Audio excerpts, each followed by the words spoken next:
Welcome back to Annie Recapped. Today we will cover the series D Gray Man. Make sure to subscribe to Annie Recapped and hit the bell icon since we bring all your favorite series for free. Does that not sound like a dream? Let's begin. The show starts with a young white-haired boy getting off a train and arriving in a new city. At night, the cops are on patrol when one of them chooses to enter a cursed place. Moore, the police officer, feels that they should look into everything in the city, but her colleague is afraid since there have been tales of people going missing within the building. But since his colleague insists on an investigation, he has little option but to cooperate. Inside the building, the broken walls have taken over the floor and something suddenly brushes the police officer's foot, causing him to jump. He is relieved, though, when he realizes it is just a cat. While the two are conversing, a swarm of bats takes flight and someone snatches Moore away. On the other hand, she does not let him go and captures him. The white-haired young man reveals that he is only a traveler who is attempting to capture his master's cat. When she asked about his master, he confesses that he has been missing since they were in India and has not been heard from since. She suddenly hears her colleague cry and returns to find him bound up before he self-destructs. A toxic gas begins to flow into the structure and the boy saves her before she can inhale any of it. After a while, she awakens in the police station to discover her supervisor questioning Alan Walker, the youngster who saved her. Because they mistrust him, she swiftly explains that he rescued her rather than harming her. Alan agrees to assist them since they lack a leader and explains that it was done by Akuma. He confesses that he is an Akuma Exorcist, a clergyman specializing in annihilating Akumas. He shows them his left hand, which is essentially a weapon for murdering them, to earn their trust. Moore later returns home to care for her brother-in-law, who is sick and unable to walk.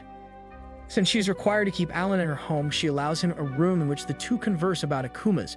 Moore does not believe in them since she feels they are fairy tales passed down from their ancestors. On the other hand, Alan emphasizes that they are living weapons whose only purpose is to develop. Suddenly, her brother bursts in and transforms into the wicked creature Akuma in front of her eyes. Alan fortunately rescues her before it attacks Moore and drags her outside. The police officers begin firing at the monster, believing they can harm it with ordinary weapons, but they are met with a terrible end.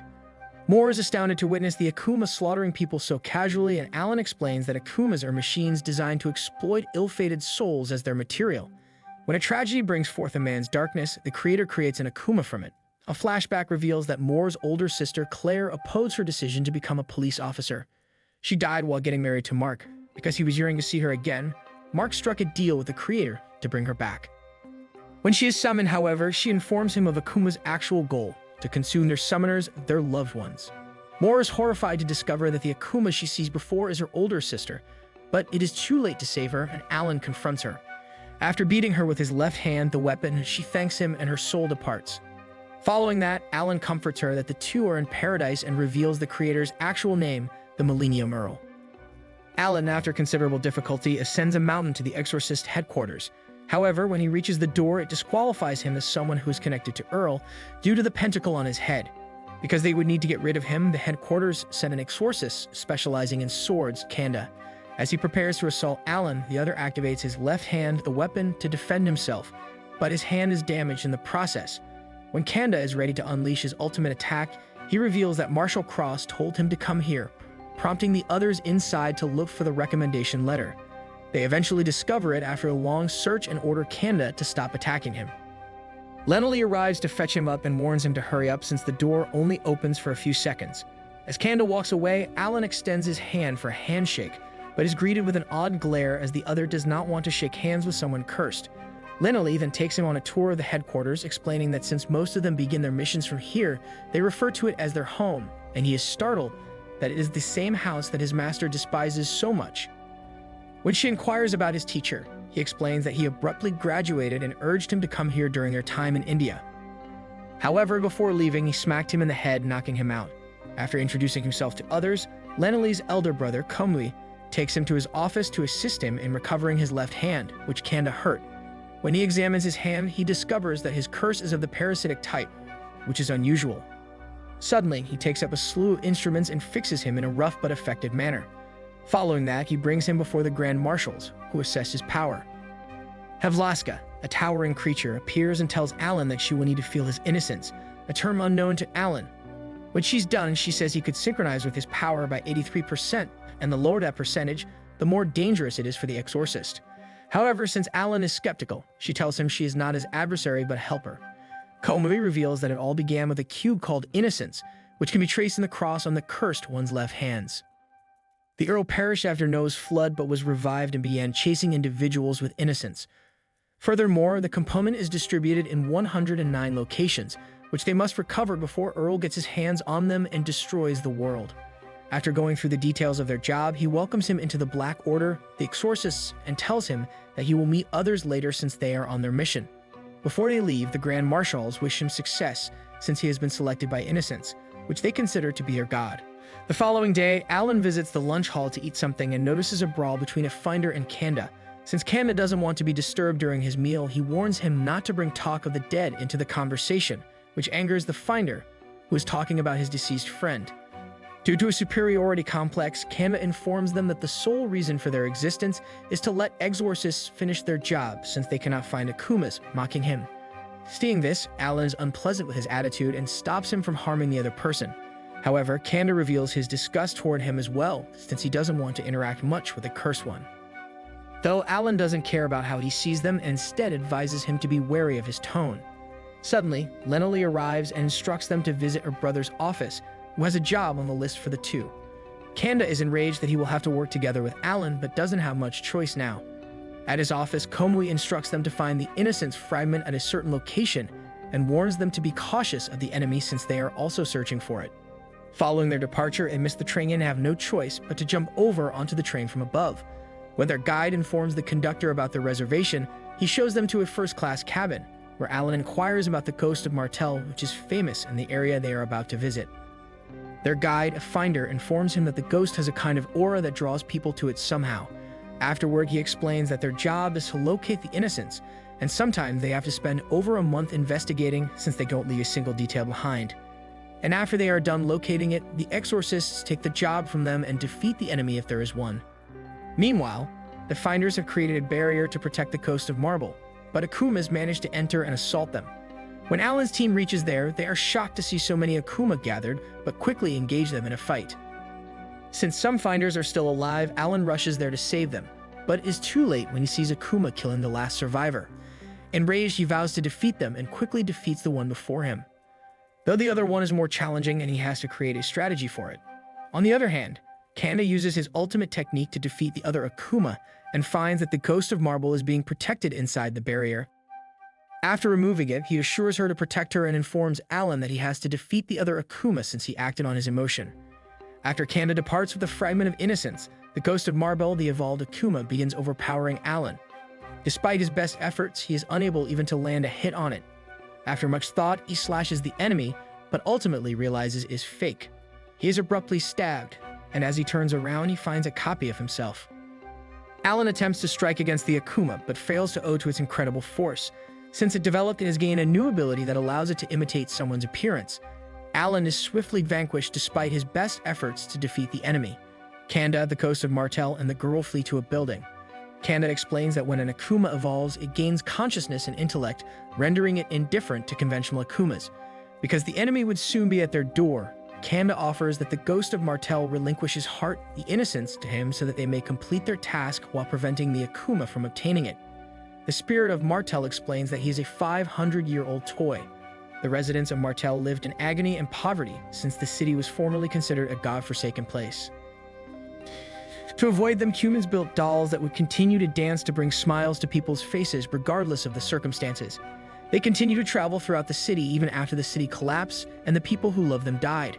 Kanda is determined to take his heart, but the girl accompanying the ghost is unwilling to give it to him. Kanda receives information from Toma regarding Akuma's location and Alan's unconscious condition through his golem Tim. When the Akuma spots Toma while hunting Alan's golem, Tim Campy chooses to take his form. He meets with Kanda and does not let him know he is his opponent, instead educating him about the Akuma's abilities. When they turn back, they see that the ghost of Martel has left with the girl, but since they have an opponent ahead of them, Kanda chooses not to follow them. When they leave the room, they notice the copy of Alan and Kanda immediately attacks him since he believes it to be Akuma. However, much to his surprise, Alan saves the Akuma, which is revealed to be Toma, their guide, forced by the Akuma to wear the guise. Before he can warn Kanda, the Akuma attacks him and sends him flying into the walls. Kanda tries to defend himself, but his efforts drown in vain when Akuma sends him near the brink of his death. Alan appears to rescue him and after smashing the enemy, manages to buy some time to hide and get away. On the other hand, the ghost of Martel and the girl are traveling underground when the former suddenly starts coughing blood and the other starts singing him to sleep. While trying to find someplace safe, Alan hears the lullaby and finds a secret passage where the song is coming through. After reaching the chamber where she is singing, he realizes that she is a doll whose purpose is to move and sing. Since all the evidence points toward one thing, it is ultimately revealed that she is the ghost of Martel. Enraged at her identity being revealed by someone, Lala the doll immediately starts attacking Alan by throwing a massive pillar at him. But he quickly calms her down, and she explains that after the city's residents found innocence, they put it in her heart. Once the city had gone barren, a small boy named Guzel appeared and asked her to sing her song. She happily complied and the two started living together. With time, their bond increased and he gave her the name Lala since she was a presence without an identity. Lala offers him innocence, but on the condition that they wait till Guzel dies since she doesn't want him to see her demise. Alan agrees, but Kanda is astonished at their demand since the enemy will be at their door in an instant.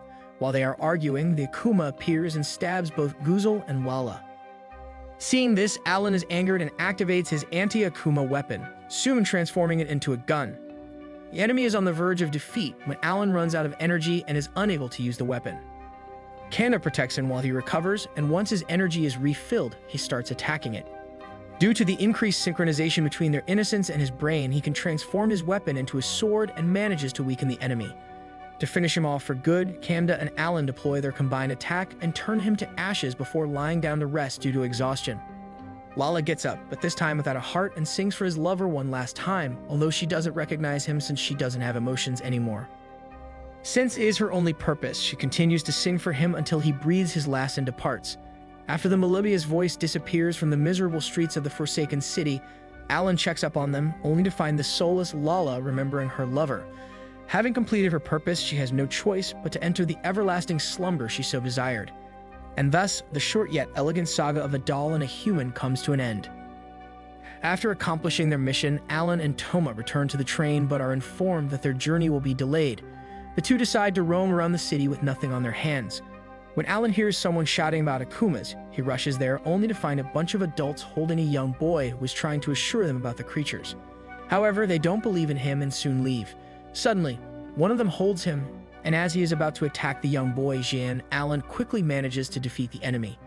Jean is thrilled to learn that he is an exorcist and informs him that his father is a scientist at the Black Order. On their way, he asks Alan all kinds of questions regarding being a cursed one in exorcism, but Alan advises him to stop his activities as it will only harm him shortly. Though he is stubborn, and before Alan can finish his lecture, the boy runs away. At the headquarters, Alan is confused that everyone isn't being friendly and wonders if it isn't home as they all call it. Following arrest, when he is about to enter the cafeteria for lunch, Linley stops him for some reason and warns him not to go there by making various excuses.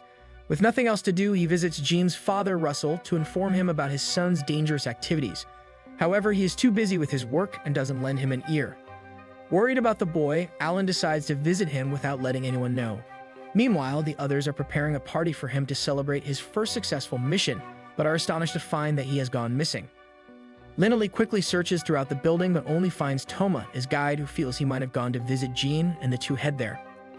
Jean's friend Leo visits his house and isn't talking much.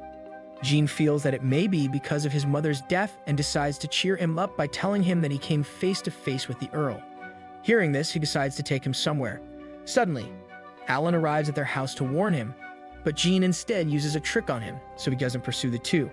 Leo takes him to the graveyard, where the Earl meets the two. Alan rushes to his safety and reveals that his friend has died, and what he sees before him is his mother turned Akuma. Jean is skeptical, but when Leo transforms into an Akuma, fretfulness emerges on his face, seeing that someone so dear to him is no longer with him. Upon witnessing Alan's power, the Earl remembers him turning his father into an Akuma, revealing the agonizing fact to his fellows, Linley and Toma. Is Earl telling the truth about Alan turning his father into an Akuma? What do you guys think? Find out in the next video. For now, leave us a like and subscribe to our channel.